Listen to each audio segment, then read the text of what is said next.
પ્રણામ. આજે શરૂઆતથી લઈને અંત સુધીનો મોક્ષ માર્ગ સંક્ષેપમાં બતાવવાનો પ્રયત્ન કરવો છે.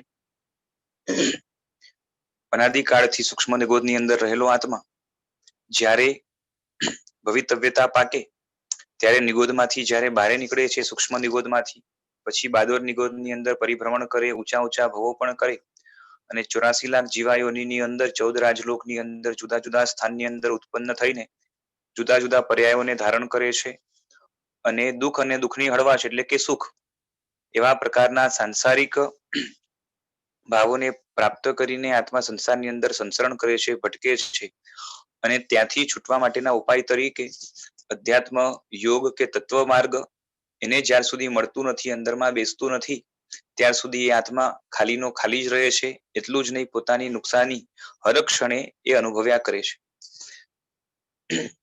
જાણવા જેવી વાત એકદમ શરૂઆતની વસ્તુ તરીકે જગતની અંદર આપણે જેમ આત્મા છે એવી રીતના અનંત અનંત આત્માઓ છે. બધા જ આત્મા અનાદિના છે, એનું કોઈ સર્જન વગેરે કોઈએ કર્યું નથી.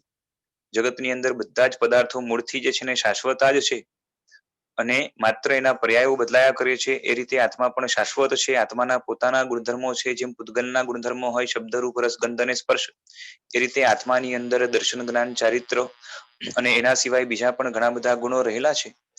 અને એ આત્માની અંદર અનાદિકાળની એક યોગ્યતા ભાવમલ તરીકે રહેલી છે.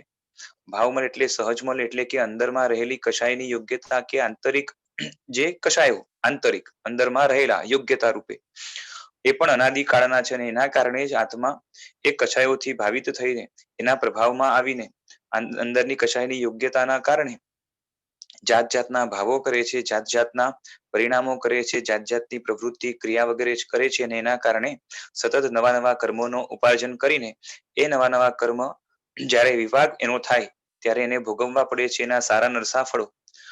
અને આ રીતે સંસારની અંદર આંધળો બનેલો આત્મા સંસરણ કર્યા કરે છે અને આના કારણે જે કર્મ બંધાયું છે એના કારણે સંયોગો પણ જે છે ને સંસારની અંદર સતત નવા નવા પૌદ્ગલિક, પછી એ સ્વજન હોય, સંપત્તિ હોય, પુત્ર પરિવાર, પછી એ ભોગો હોય, કોઈ પણ હોય, એ બધાનો સંયોગ થયા કરે છે. અને એ સંયોગની અંદર પણ રાગદ્વેષ વગેરે કરીને, રાગદ્વેષની પ્રવૃત્તિ કરીને આત્મા નવા નવા જે છે ને પાપ કર્મોને બાંધતો હોય છે. પુણ્ય કર્મ પણ બાંધે તો એની પાછળ પણ જે છે ને ડ્રાઇવિંગ ફોર્સ તરીકે કશાયો એનો પાવર હોવાના કારણે અને એ પણ અપ્રશસ્ત ખરાબ કશાયોનો પાવર જોર કરતો હોવાના કારણે આત્મા ક્યારેય પણ જે છે ને એ વિવેક ધારણ કરતો નથી.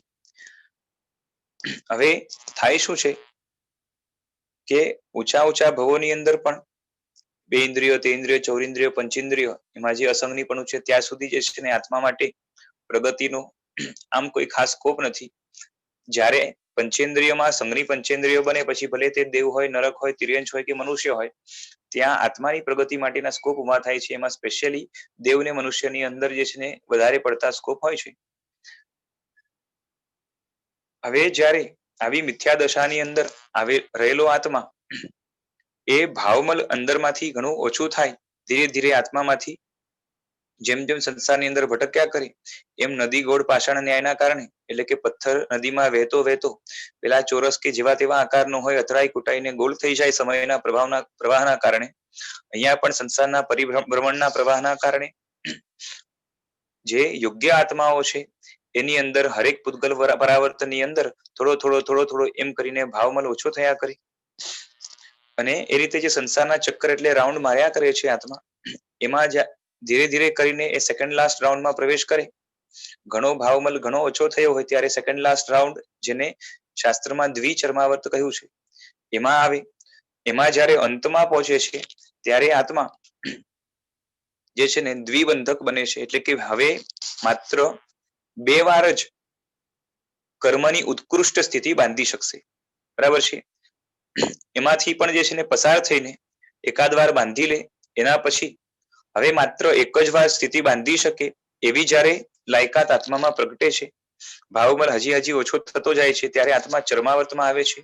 ચર્માવર્તમાં રહેલો આત્મા એટલે લાસ્ટ રાઉન્ડ ની અંદર પ્રવેશ કરેલો આત્મા, એની અંદર ગુણનો અદ્વેષ આવે. બરાબર છે. પછી ઔચિત્યનું પાલન વગેરે આવે. પછી સદધર્મની જે છે ને રુચિ આવે, સદધર્મની તો નહીં કહેવાય પણ ધર્મની એનામાં સહજ એક રુચિ આવે છે. પછી સારા અનુષ્ઠાનો કરવા એને ગમતા હોય છે. ઔચિત્યનું સર્વત્ર પાલન કરતો હોય છે અને દુઃખી પ્રત્યે અત્યંત દયાવાળો હોય છે, આસ્તિક હોય છે. પણ આ બધા ટેન્ટેટિવ ગુણો સુષુપ્ત પણ હોઈ શકે, પ્રગટ પણ હોઈ શકે. પણ આવા ગુણો પ્રગટ થવાની યોગ્યતા પણ આવી જાય તો આત્મા ચર્માવર્તમાં આવી ગયેલો કહેવાય. ચર્માવર્તમાં આવેલો આત્મા હવે સકૃત બંધક એટલે કે એક જ વખત મોહનીયની ઉત્કૃષ્ટ સ્થિતિ, કાં તો એમ કહી શકાય કે કર્મની ઉત્કૃષ્ટ સ્થિતિ એટલે 70 કોડાકોડી સાગરોપમની હવે બાંધી શકશે, એકથી વધારે વાર નહીં બાંધી શકે. ચર્માવર્તમાં આવ્યો એટલે હવે એનામાં એક દિશાનું પરિવર્તન થશે. આજ સુધી એની દિશા સંસાર તરફ હતી, હવે દિશા પરિવર્તન કરવા માટેનો પુરુષાર્થ ચાલુ થશે. એની માટે સ્પેશિયલી દેવગુરુનો સહકાર વધારે લાગશે અને પોતાની બુદ્ધિ પણ થોડી થોડી એમાં ભળશે. હજી બહુ ખીલેલી બુદ્ધિ નહીં હોવાના કારણે બુદ્ધિની પ્રધાનતા અહીંયા ખાસ કરીને વધારે નહીં હોય, પણ જેટલી બુદ્ધિ એની પુરુષાર્થમાં લાગુ પડશે અને સત્યની શોધ માટે પ્રયત્ન કરશે એટલા અંશે એને સત્યની પ્રાપ્તિ આગળ જઈને જરૂર થશે. અહીં રહેલું આત્મામાં રહેલું જે બોધ છે એને દિશા પરિવર્તક જ્ઞાન કહેવાય છે. અને હવે એ દિશા પરિવર્તક જ્ઞાન એને અપુનર્બંધક દશા સુધી લઈ જશે. એટલે કે હવે એનામાં કર્મની હળવાશ થતા એટલે ભાવમલની હળવાશ થતા કર્મની નહીં પણ ભાવમલની હળવાશ થતા હવે ઉત્કૃષ્ટ જે મોહનની સ્થિતિ છે, 70 કોડાકોડી સાગરોપમની હવે નહીં બાંધે એવા પ્રકારની યોગ્યતા જ્યારે આત્મામાં આવી જશે ત્યારે એ આત્મા અપુનર્બંધક કહેવાશે. એટલે નહીં ફરીથી બાંધે 70 કોડાકોડીની સ્થિતિ જે એવા પ્રકારનો આત્મા 70 કરતા થોડીક ઓછી બાંધી શકે, પણ 70 તો નહીં જ બાંધે. બરાબર છે. ચર્માવર્તનની અંદર આવ્યો તો ત્યારે એનામાં મુક્તિનો અદ્વેષ હતો. અપુનર્બંધક આવે દશામાં આવે ત્યારે સંસારનો ગાઢ રાગ તૂટે છે, કારણ કે અંદરમાંથી ભવાભિનંદી પણ એટલે કે સંસારની અંદર અત્યંત રુચિપૂર્વક આસક્ત થવું, અંદર શું કહેવાય કે ખૂંપી જવું અને અંદરમાં એટલી બધી જે છે ને ગાઢ ગ્રંથિઓ મિથ્યાત્વની હોવાના કારણે પોતાના મતને પોતાના શું કહેવાય કે એ પોતાનો જે આગ્રહ છે, પોતાનો જે મત છે, પોતે જેની સાઈડ લે એ સાઈડ શું કહેવાય કે અનંતાનુબંધી કશાયના કારણે, અનંતાનુબંધી રાગના કારણે એ કદાગ્રહ મજબૂત હોય છે અને એ કદાગ્રહના કારણે એ સાચું સમજી શકતો નથી. પણ એ કદાગ્રહ હવે ઢીલો પડ્યો છે. અપુનર્બંધક દશાની અંદર ભવાભિનંદી પણ હવે ખૂટ્યું છે, એની અંદર થોડુંક કંઈ પણ ગાબડું પડ્યું છે, ઓછું થયું છે અને ત્યાંથી અધ્યાત્મની શરૂઆત થાય છે અને ત્યારે મુક્તિનો અદ્વેષ આવે છે. મુક્તિને હજી જાણ્યું નથી પણ સંસારને થોડું જાણી લીધું છે કે આની અંદર બહુ માલ કે રસ નથી.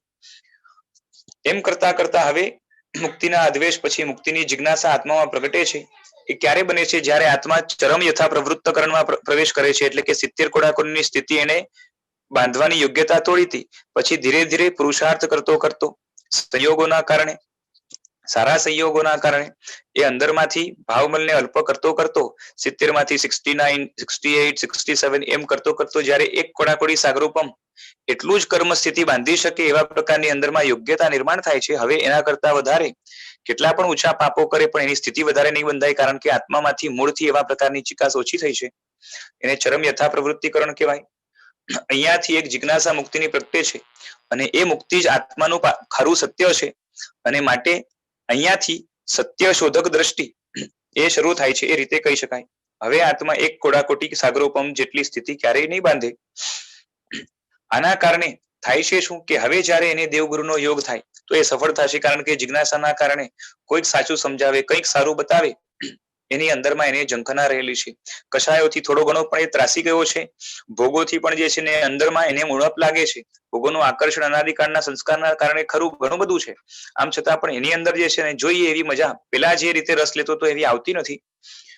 હવે યોગાવંચકપણું એટલે કે એના માટે દેવગુરુ ધર્મનો જે યોગ છે, શાસ્ત્રનો જે યોગ છે એ આજ સુધી નિષ્ફળ જતો તો હવે એને જોઈને આનંદ થાય છે. ભલે બહુ સમજી શકે નહીં પણ એને લાગે કે આવા પ્રકારનું જીવન હોવું જોઈએ, કેટલું સરસ જીવન છે, એક પ્રકારનું આકર્ષણ જાગે છે, માટે થોડુંક પણ એને યોગ સફળ થાય છે. અને આ આકર્ષણના કારણે દેવગુરુ પાસેથી જે પણ બોધ મળે એને ગ્રહણ કરવા માટે, એનું વિચારણા કરવા માટે, એનું ચિંતન કરવા માટે, એના આજ્ઞાના થોડા ઘણા પણ પાલન માટે હવે સક્ષમ બનેલો આત્મા છે. અને એના કારણે અંદરમાં ઉહાપો ચિંતન મનન થવાના કારણે મુક્તિનું સ્વરૂપ દેવગુરુ પાસેથી જે પ્રમાણે જાણવા મળે એ પ્રમાણે જાણીને એના ઉપર ચિંતન મનન વગેરે કરીને પોતાના સંયોગો સાથે, પોતાની આસપાસના વાતાવરણ સાથે, સંસારના સ્વરૂપ સાથે, એ જે સ્વરૂપ સાથે સંકળાયેલો છે ત્યાં જોઈને એને સંસારની શું કે અસારતા અને આત્માના સ્વરૂપની આંતરિક રમણીયતા અને એ પણ પ્રાપ્ય છે એટલે કે પ્રાપ્ત કરવા જેવી છે. બંધનથી બંધાયેલો આત્મા જો છૂટો બને, છૂટો થાય બંધનથી, તો જ બધા ગુણો એના ખીલી શકે છે અને પૂર્ણ આનંદ, પૂર્ણ સુખ અને પૂર્ણ મુક્તિ એ પ્રાપ્ત કરી શકે છે. એવા પ્રકારનું એને જયારે જાણવા મળે છે, એના ઉપર ચિંતન વર્ણન કરીને લાગે છે કે વાત તો સાચી છે, ત્યારે એ યોગની પહેલી દ્રષ્ટિમાં પ્રવેશ કરે છે. યોગની પહેલી દ્રષ્ટિની અંદર પહેલા જે વૈરાગ્ય મળ્યો હતો, એ વૈરાગ્ય ઘણો બધો પ્રબળ થાય છે. યોગની પહેલી દ્રષ્ટિનું નામ છે. હવે અહીંયાથી ખરા યોગ માર્ગની શરૂઆત થઈ છે. હમણાં સુધી ઝાંખો ઝાંખો અધ્યાત્મ હતો, એ અધ્યાત્મ અહીંયા તીવ્ર થાય છે. હવે એનામાં આત્મ સ્વરૂપની આછી આછી પણ જે છે ને ઓળખ છે, એનું આકર્ષણ પણ છે. માટે એને પરમાત્મા પ્રત્યે, પરમ તત્વ પ્રત્યે અને એને અનુસરનારા, એના ઉપદેશને કહેનારા અને એના શાસનને ચલાવનારા જે પણ એ આચાર્ય, ઉપાધ્યાય, સાધુ વગેરે જે કંઈ પણ છે, સાધર્મિક છે અને જે પણ સામગ્રી છે મોક્ષ માર્ગને અનુકૂળ, એ બધા ઉપર એને આકર્ષણ રાગ જન્મે છે. તે યોગની પહેલી દ્રષ્ટિની અંદર થોડું થોડું પણ એ બને છે. આ દ્રષ્ટિની અંદર ખેદ નામના દોષ નો નિકાલ થાય છે. આત્મામાં અનુષ્ઠાનો પ્રત્યે, સદ અનુષ્ઠાનો પ્રત્યે, મુક્તિ સાધક અનુષ્ઠાન પ્રત્યે આજ સુધી કાં તો દ્વેષ હતો, કાં તો અદ્વેષ, કાં તો શું છે કે એમાં કઈ નથી, કઈ મળે એમ હતું નહીં એવું એને લાગતું હતું. માટે અરુચિ જેવું હતું, એ અરુચિ એ ખેદ હતો અને હવે એ ખેદ મૂળમાંથી સાફ થયો છે અને એના કારણે મુક્તિ સાધક અનુષ્ઠાનો પ્રત્યે એને વિશિષ્ટ આકર્ષણ જાગ્યું છે. અને આ પહેલી દ્રષ્ટિની અંદર હીન ગુણ એટલે કે ગુણમાં જે હીન હોય પણ સાચા ગુણવાળો જોઈએ, ગુણથી રહિત ન જોઈએ. અને એ પણ કયા ગુણ? કે તાત્વિક ગુણો છે, જે આત્માને અંદરથી આહલાદ આપે છે ને આગળ જઈને ગુણની સાંકળ ચલાવે છે અને છેલ્લે પૂર્ણ ગુણ સહિત આત્મા બનાવે છે, દોષોનો નિકાલ કરે એવા પ્રકારના જે પણ ગુણ છે, એ ગુણમાં જે પણ હીન આત્મા છે એના ઉપર એને અદ્વેષ આવે છે. આજ સુધી એને એલર્જી હતી. અને અધ્યાત્મની શરૂઆત જેમ અપુનર્બંધક દશાથી શરૂ થઈ હતી, એમ ભાવનાની શરૂઆત આ પેલી દ્રષ્ટિથી શરૂ થાય છે. અને અહીંયા મુક્તિનો બોધ થવાના કારણે મુક્તિનો રાગ છે.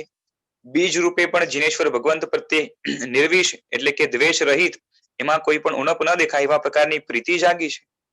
આગળ વધતો આત્મા યોગની બીજી દ્રષ્ટિ, જેનું નામ તારા દ્રષ્ટિ છે, એની અંદર પ્રવેશ કરે છે. એને થોડોક થોડોક પણ હવે માર્ગ દેખાવા લાગ્યો છે. હજી સ્પષ્ટ દેખાયો નથી, આગળ જઈને દેખાશે. બીજી દ્રષ્ટિની અંદર ઉદ્વેગ એટલે કે કંટાળો, ધર્માનુષ્ઠાન કરવા ગમે પણ લાંબુ ખેંચાવાનું આવે અથવા તો મોટા ભોગ આકર્ષણો આવે તો ત્યાં એનું જે છે ને મન તૂટી જાય. આમ તો બીજી દ્રષ્ટિની અંદર વૈરાગ્ય પૂરેપૂરો છે, છતાં પણ જે છે ને એમાં વિક્ષેપ પડી શકે છે એવા પ્રકારનો છે. આવી બીજી દ્રષ્ટિને પામીને આત્મા આગળ જઈને એ જીનેશ્વર દેવ પ્રત્યેના રાગને એની વ્યાવચ્છાદી કરીને એ સંસર્ગ, એ ધર્મ અને ધર્મના સાધનો ધાર્મિક વ્યક્તિઓનો કરીને અને અંદરથી ભાવનાઓ, એ બાર ભાવના વૈરાગ્યની, પછી ઔચિત્ય રૂપે અને અંદરમાં પ્રગતિ કરાવે આત્માની એવા પ્રકારની મૈત્રી આદિ 4 ભાવનાઓ એને અંદરમાં દ્રઢ કરીને એ આત્મા વૈરાગ્યની ભાવનાઓથી વાસિત બનીને સંવેગને હજી સ્પષ્ટ કરીને તત્વ સન્મુખ જઈને આત્મા ત્રીજી દ્રષ્ટિ એટલે કે બલા દ્રષ્ટિની અંદર પ્રવેશ કરે છે, જેની અંદર બળવાન એનો બોધ છે. અને હવે એને મોક્ષ માર્ગ થોડોક થોડોક પણ જે છે સ્પષ્ટ દેખાવા લાગ્યો છે. આજ સુધી અત્યંત ઝાંખો દેખાતો હતો અને ઘણી બધી જીનેશ્વર દેવની અહીંયા પ્રીતિ જન્મે છે. ત્રીજી દ્રષ્ટિની અંદર એને પરમાત્મા અને પરમાત્માના શાસન પ્રત્યે, કાં તો પરમાત્માના ઉપદેશ આદિ પ્રત્યે એટલો રાગ છે જેટલો રાગ સંસાર પ્રત્યે નથી. હજી સંસારનો રાગ ખતમ નથી થયો, એની અંદર ઉપાદેયતા પૂર્વકની હજી પણ રુચિ પડી છે, પણ એ રુચિ એ આના કરતા વધારે નથી. એટલે કે એ ધર્મ, અધ્યાત્મ, તત્વ માર્ગ, યોગ માર્ગ એના કરતા વધારે રુચિ એને સંસાર માર્ગમાં હવે નથી. ત્રીજી દ્રષ્ટિની અંદર હવે વિષયો પ્રત્યે, ભોગો પ્રત્યે એને કેવું કે અતૂટ, તૂટી ન શકે એવા પ્રકારનું વૈરાગ્ય આવી ગયું છે. એના પછી આત્મા આગળ વધતો વિષય કરતા પણ ઓળખવા જે સૂક્ષ્મ છે અને જેના મૂળમાં, જે વિષયના મૂળમાં જે રહેલું છે એવા એક કષાયોનો એ અતૂટ વૈરાગ્ય એ ચોથી દ્રષ્ટિની અંદર આત્મા પામે છે. અને ચોથી દ્રષ્ટિનું નામ છે, પેલી મિત્રા, પછી તારા, પછી બલા અને પછી ચોથી દીપરા દ્રષ્ટિ છે. દીપક જેવો બોધ છે, ઘણું બધું દેખાય છે, થોડીક થોડીક ભ્રાંતિ રહી જાય છે અને એ ભ્રાંતિ આગળ જઈને પાંચમી દ્રષ્ટિમાં નાશ પામશે. અહીંયા ઉત્થાન નામનો દોષ નાશ પામે છે. ત્રીજી દ્રષ્ટિની અંદર ક્ષેપ નામનો દોષ એટલે એક જાતનો ડિસ્ટર્બન્સ કહેવાય. અને અહીંયા ઉત્થાન નામનો દોષ નાશ પામે છે. એટલે કે હવે કષાયો જે છે ને એને નાના નાના કષાયો પણ એના ઉપર ઉપાદેય બુદ્ધિ એનામાં નહીં જાગે. બરાબર છે.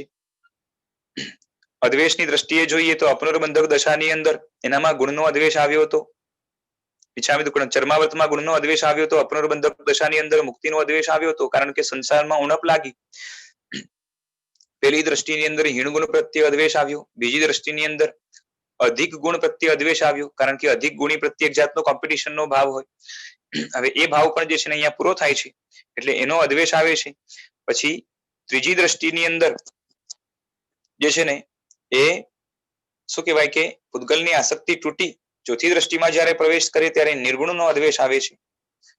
હવે ચોથી દ્રષ્ટિમાં અંતે પોતાની બુદ્ધિ ઘણી નિર્મળ થવાના કારણે અંદરમાંથી એક વિશિષ્ટ પુરુષાર્થ તત્વને સન્મુખ થાય છે, તત્વને સમજવા માટે. અને માટે અંદરમાંથી અપૂર્વ વિરોલ્લાસ પ્રગટે છે, જેને અપૂર્વકરણ કહેવાય છે.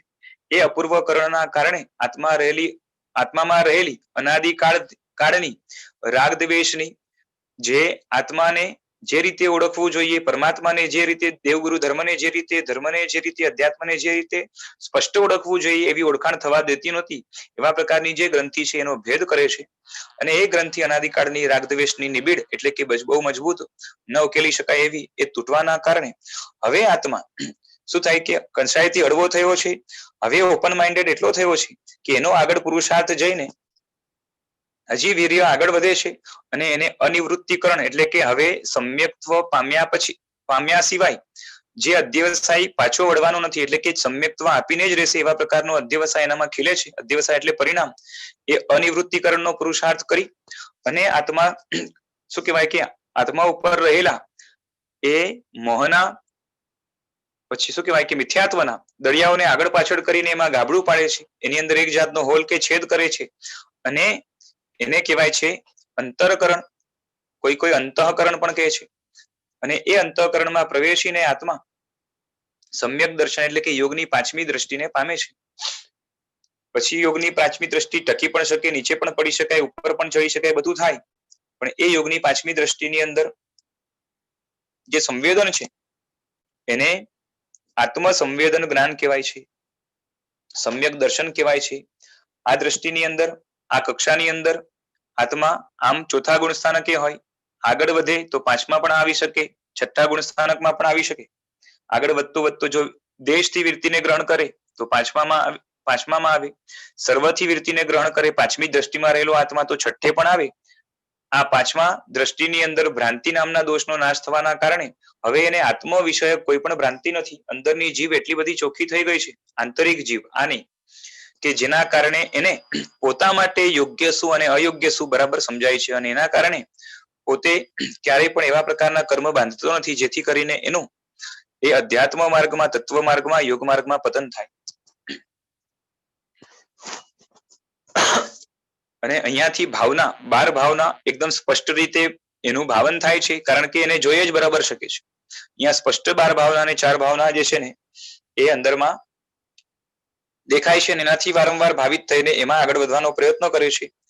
હમણાં સુધી પરમાત્માની પ્રીતિ હતી, હવે પરમાત્માના ઉપકારોને જાણીને એના પ્રત્યે અહોભાવ અત્યંત વધ્યો હોવાના કારણે, વૈરાગ્ય અનંત ગણું થયું હોવાના કારણે, પ્રીતિ અનંત ગણી થઈ હોવાના કારણે હવે ભક્તિમાં પલટાય છે. એટલે ભક્તિ અનુષ્ઠાનની શરૂઆત અહીંથી થાય છે. આ સમ્યક દર્શન પામવાના કારણે આત્મામાં બુદ્ધિ જે છે, 4 પ્રકારની બુદ્ધિ હોય છે, પારિણામિકી, કાર્મિકી, વૈનયિકી અને ઉત્પાતિકી. આ બધી પ્રકારની બુદ્ધિ આજ સુધી કદાચ હતી તો પણ બગડેલી હતી, હવે એની બુદ્ધિ પણ નિર્મળ થાય છે. અને આગળ જ્ઞાનની રુચિ વધવાના કારણે મોક્ષ માર્ગ માટે મતિ જ્ઞાન નિર્મળ હોવું જોઈએ એને સમજાય છે. માટે નિર્મળ મતિ જ્ઞાનની અહીંયા પ્રાપ્તિ છે. આજ સુધી શું હતું તો કે મતિનું અજ્ઞાન હતું, બરાબર છે. મતિ અજ્ઞાન હતું, વિભંગ અજ્ઞાન હતું. આમ જોવા જઈએ તો અપૂર્વ બંધકની પેલા ખાસ કરીને, બરાબર છે. હવે વિશિષ્ટ મતિ જ્ઞાન આવી અને આગળ જઈને શાસ્ત્રોનો અભ્યાસ જ્યારે કરે છે તો અંદરમાં ચિંતા જ્ઞાન, સર્વ સત્ય સમન્વય દ્રષ્ટિ પ્રગટે છે, કે જેટલા સત્ય છે એનું સમન્વય કરવાની દ્રષ્ટિ. એટલે કે બોર્ડ શુદ્ધ જ્ઞાન ભણવાના કારણે એક જાતની અમુક કક્ષાની ગીતાર્થતા આવ્યાના કારણે અલગ અલગ પ્રકારના સત્યોને કઈ રીતે જે છે ને સમન્વિત કરીને કયા સત્ય કયા એંગલથી સાચા છે અને કયા એંગલથી જે છે ને એ ખોટા છે એ બધું બરાબર જાણી શકે. એટલે એક ગીતાર્થતાનો લેવલ આવે છે. આગળ જઈને ગીતાર્થતાનો લેવલ આવ્યા પહેલા કે પછી અંદરમાં તત્વ આત્મસંવેદન તો થયું, બરાબર છે, અહીંયા આત્મસંવેદન થી સમ્યક દર્શન લેવાનું છે, અને પછી તત્વ સંવેદન એટલે કે અંદરમાં નિવૃત્તિના પરિણામ, કેનાથી? તો કે પાપની નિવૃત્તિના પરિણામ અંદરમાં જાગે ત્યારે તત્વનું સંવેદન થાય છે. દેશથી જાગે તો દેશવૃત્તિ એટલે પાંચમું ગુણ સ્થાનક કહેવાય, સર્વથી જાગે તો સર્વવૃત્તિ એટલે છઠ્ઠું ગુણ સ્થાનક કહેવાય. હજી અપ્રમત્ત દશા નથી આવી, એટલે કે છઠ્ઠા ગુણ સ્થાનક સુધીનું જે છે ને ચારિત્ર અહીંયા લેવાનું આવે, તો તત્વ સંવેદન જ્ઞાન અહીંયા આવ્યું કહેવાય. થોડુંક તત્વ સંવેદન જ્ઞાન દેશવૃત્તિને છે, અને ઘણું એવું તત્વ સંવેદન જ્ઞાન એ છઠ્ઠા ગુણ સ્થાનકે રહેલા ભાવ ચારિત્ર વાળા એ સાધુઓને હોય છે, બરાબર છે. અને અહીંયાથી વચન અનુષ્ઠાન શરૂ થાય છે પાંચમા ગુણ સ્થાનેથી. અને યોગની દ્રષ્ટિએ જોઈએ તો પેલા ઈચ્છા યોગ હતો પેલી દ્રષ્ટિમાં, હવે અહીંયા શાસ્ત્ર યોગ આવે છે, એટલે કે શાસ્ત્રનો આધાર લઈને ભગવાને બતાવેલી ભગવાનની આજ્ઞા મુજબની ક્રિયા કરવાની જે છે ને અંદરમાંથી માત્ર રુચિ નહીં, રુચિ તો સમ્યક દ્રષ્ટિને પણ હોય, પણ શું કહેવાય કે એ કરવાની શરૂઆત, બરાબર છે, એવા જ ભાવપૂર્વક, નિવૃત્તિના ભાવપૂર્વક, આનાથી હમણાં છૂટું એવા ભાવપૂર્વક એ ત્યાં ચાલુ થાય છે. હવે આગળ જઈને જ્યારે શ્રુત જ્ઞાન વિશાળ પ્રમાણમાં ભણે ત્યારે દ્વાદશાંગીનો પણ બોધ થાય, અથવા તો જેટલા શાસ્ત્રો અવેલેબલ થાય એનો બોધ થાય, અને એના સારું રૂપે અંદરમાં જ્યારે એ બોધ સ્પર્શે તો અંદરમાંથી શાંત રસના જે છે ને ઝરણા વહે, શાંત રસનું સ્ફુરણ થાય, અને અંદરથી જે સંવેદનો થાય એ મૈત્રી આદિ ભાવો જાણે એકમેક થયા હોય, 12 ભાવનાઓ જાણે એકમેક થઈ હોય, અને એના કારણે આગળ જઈને એનામાં હમણાં સુધી સત્યને સમન્વય કરવાની દ્રષ્ટિ હતી, હવે સત્યમય દ્રષ્ટિ છે. સત્યને સમન્વય કરવાની દ્રષ્ટિમાં આ મુખ્ય છે, બુદ્ધિની પ્રધાનતા છે, અને અહીંયા ભાવોની પ્રધાનતા છે. અંદરમાંથી સ્પર્શ થાય છે એ સંવેદનનું, બધા જ સર્વાંગી સત્યનું જે છે ને અંદરમાં સંવેદન થાય છે, બરાબર છે. એને શાસ્ત્રમાં ભાવના જ્ઞાન પણ કહ્યું છે. અને મૈત્રી આદિ ભાવનાઓ કેવી થઈ છે? તો જાણે એકમેક થઈ છે, અને એના કારણે એનો સ્વભાવ જગતમાં કોઈનો ના હોય એવા પ્રકારનો સુંદર થઈ જાય છે. માટે યોગની છઠ્ઠી દ્રષ્ટિમાં એનો પ્રવેશ થાય છે, જેને સ્થિત પ્રજ્ઞ દશા કહેવાય છે. હવે એ આત્મામાં જે છે ને પ્રાય કરીને કાં તો મોટે ભાગે 100% જેવું કે અશુભ ભાવ એક પણ નહીં આવે, અને આવશે તો શુભ ભાવ જ આવશે, બાંધશે તો પુણ્ય જ બાંધશે, અથવા તો ક્યારેક ક્યારેક જે છે ને કાં તો થોડી ઘણી પણ હંમેશા એ નિજરા કરતો રહેશે. આ દ્રષ્ટિનું નામ કાંતા દ્રષ્ટિ છે. કાંત એવી દ્રષ્ટિ, બરાબર છે.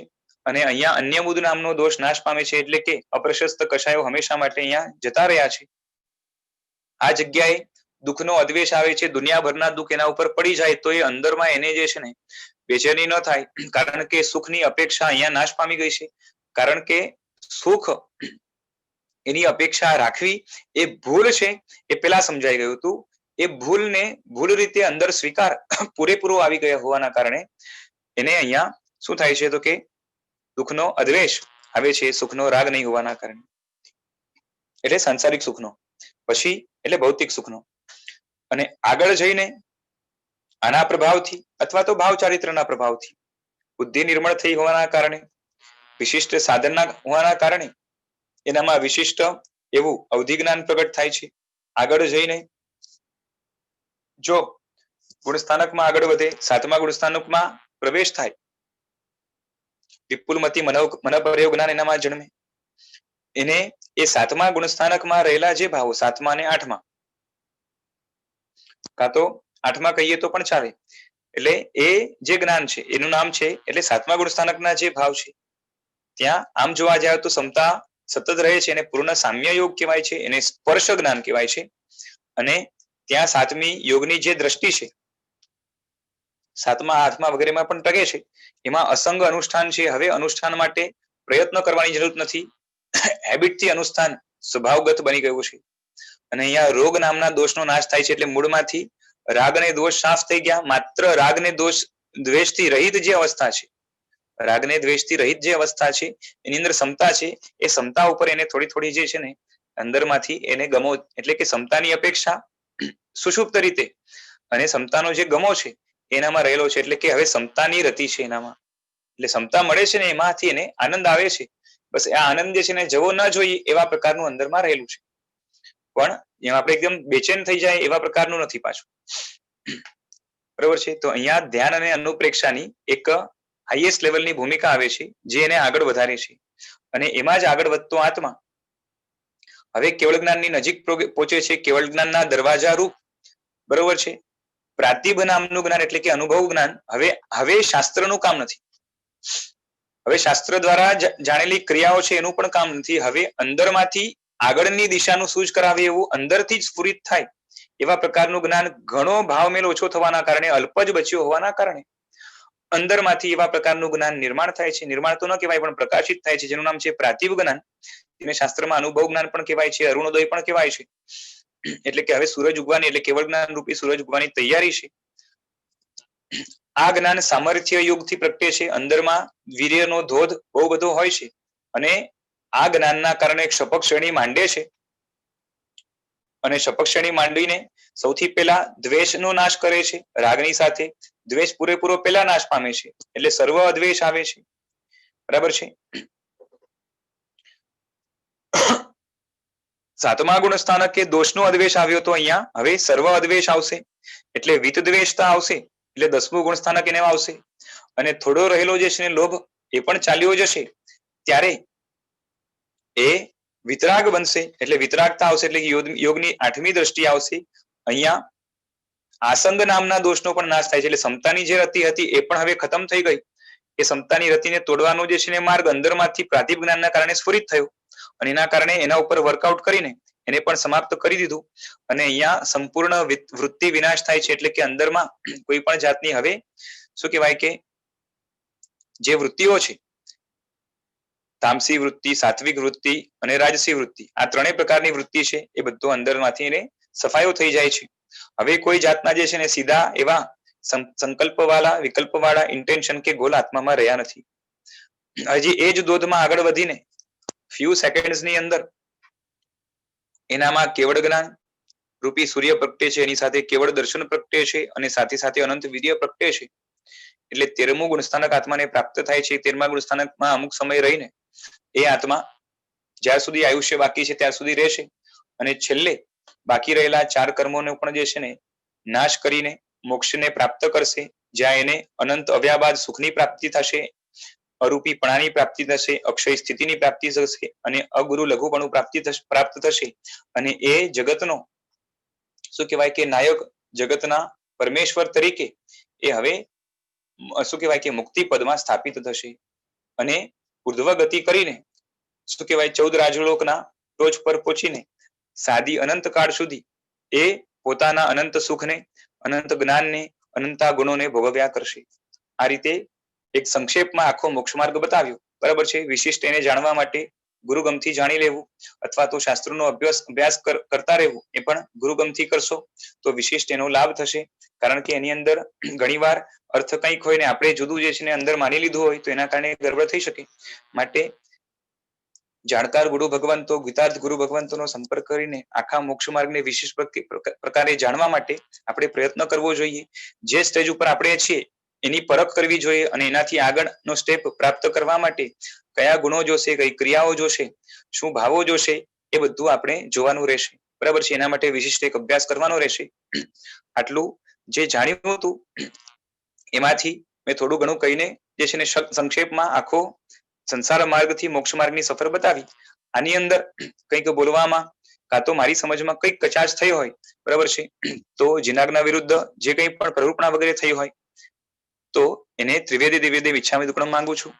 અને વીર પ્રભુની જે પરંપરાથી આ જ્ઞાન જે પ્રાપ્ત થયું છે એ જ્ઞાનનો જે છે ને આભાર પણ એ વ્યક્ત કરું છું. એટલું જ નહીં પરંતુ એ કરોડો નમન કરીને આ મોક્ષના માર્ગને બતાવનારા એ દેવગુરુ આદિ અને એ મોક્ષ માર્ગમાં સહાયક જેટલા પણ પરિબળો છે એ તમામને જે છે ને નમસ્કાર કરું છું. ચાલો, પ્રણામ.